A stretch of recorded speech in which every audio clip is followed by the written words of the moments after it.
Viewpoints On, episode 26. Filming a little late. I had a little bout of sort of pneumonia. That's what I call it. Sort of pneumonia. Yeah, pneumonia.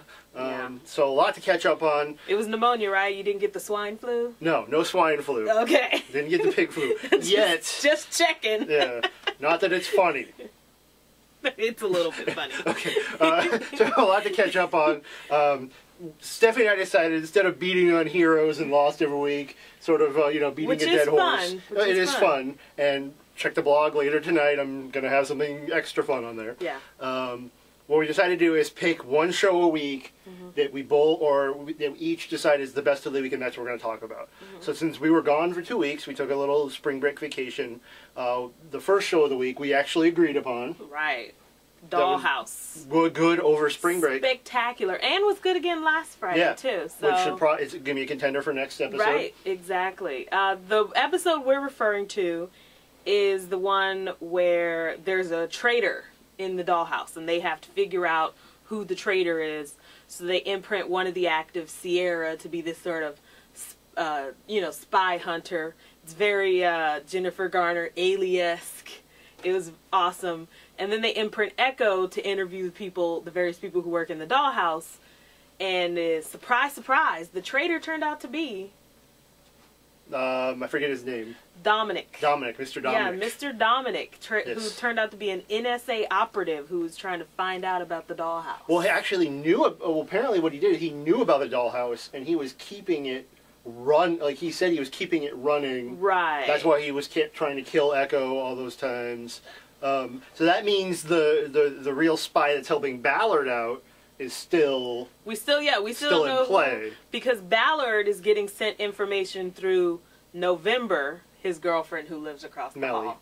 He's just found out that she's inactive, and somebody is imprinting her with information to give to him. So. And that was a great scene where she kind of revealed herself through the imprint, and the look on his face was like, wow. Yeah. And I think in our next episode, we're going to talk a little more about this next episode. We won't talk about it, but there's some more so it's really really going on all cylinders. It's, we got a lot of the background of the dollhouse, a lot of the background of the characters.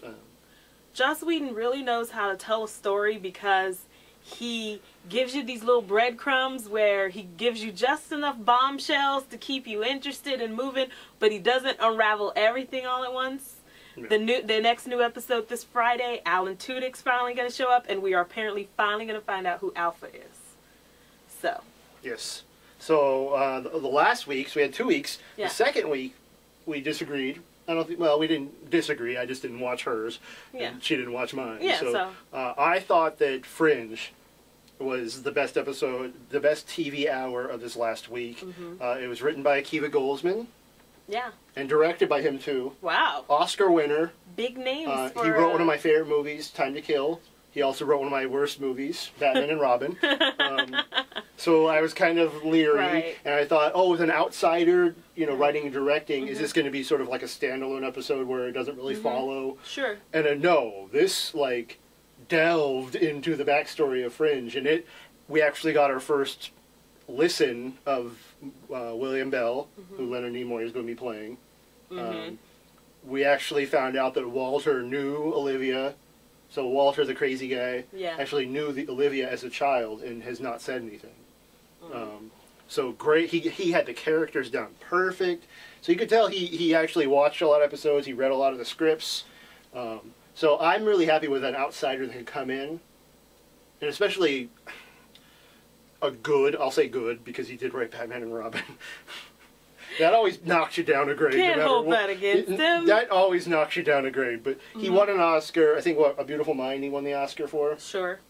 So an Oscar caliber, person writing your television show, you can't go wrong. And a big name like that to be writing and directing for a relatively new show. Yep. Like if it was an established show, you would get it a little more. ER or something. Yeah, but a new show, that's a pretty big deal. Yeah. My choice was 24. It was just a spectacular hour. At the end of last week, we found out that Tony, it really is a bad guy because he killed Larry. and was working with the guy who had stole the bioweapon from Starkwood. And it was just shocking, like, oh my God, he killed Larry. And so then you have a whole week to go through all these questions of what's going on. Is he still undercover? Or, you know, is he trying to come up with some crazy scheme to save Jack's life? Or what's the deal? But then this week, we find out that he is just really a bad guy. He tells his operative to set up a trap that's going to kill like 20, 40 FBI agents and doesn't even bat an eyelash. And then at the end, when Jack finally puts all the pieces together and figures out that Tony is working against them and he never really, you know, was working for them, he confronts him. He has a seizure, but Tony has pickpocketed his seizure medication. And Tony just watches him fall to the ground and walks away a free man. So tonight, I guess we're going to get to see, you know, what part Tony plays in the whole conspiracy. You know, John Voight was captured and they came to see him in prison and told him he had to fall on his sword, basically, to save his family's life and to save this whole big conspiracy they've got going on. So it is just right in the middle of things. But that last week where, you know, Jack finds out that after he trusted Tony and let him back in, he turned on him again, and it was spectacular. I'm sure there's another twist coming. There's got to be. I'm just not happy with the whole Tony thing, because I've always liked Tony since day one. I've loved Tony. He's been my favorite character. He's always been my favorite. Yeah, so I just don't understand it. And I'm sure if they give me answers, that'll be fine. Right. But I told you that we were talking about this on Friday, that 24 is the type of show where I can stop watching and then just pick it up again. It's just really, though, with all the stuff that's on TV, it's just a spectacular, every hour is always something good going on. They always give you a little bit every hour. Can I just point out that we did pick all Fox shows? And we're not really happy with Fox right now, because, you know, there's a chance that Dollhouse could be canceled. Dollhouse is on the bubble. Yeah. Terminator's probably getting canceled. Yeah, but we do know Fringe is coming back. Well, I don't know, you probably don't give a crap, but I do. Hey, the more good shows on TV, the better. Yeah, and, you know, House is kind of being good, you know, this season, so... Listen, the other choices, obviously NBC, CBS, ABC, check out our blog underneath this. Yeah. You can see all of our reasons of why NBC is not very good right now. So, but let's move on. Talk about other not good things. To the worst of the week. The worst. It was just painful to watch was Smallville.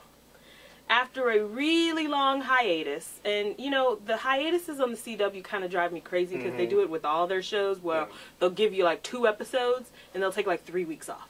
And I'm like, how am I supposed to stay, you know, involved in a show when they do that? So it's just bad programming to begin with.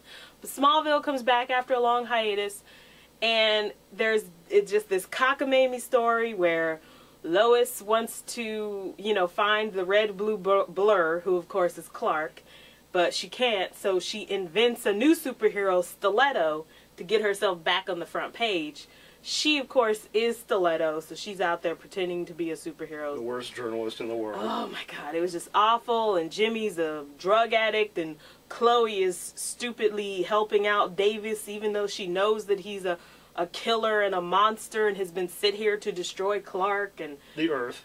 Oh, my God. It was just painful to watch, because everything was bad. And it's just like, the problem is, it started off the season pretty good. It started really strong, and it just went downhill very quickly. And it's been renewed for another season. So I can't imagine what they're going to do. And I've been saying this all along, it's time for him to grow up and be Superman. Yeah.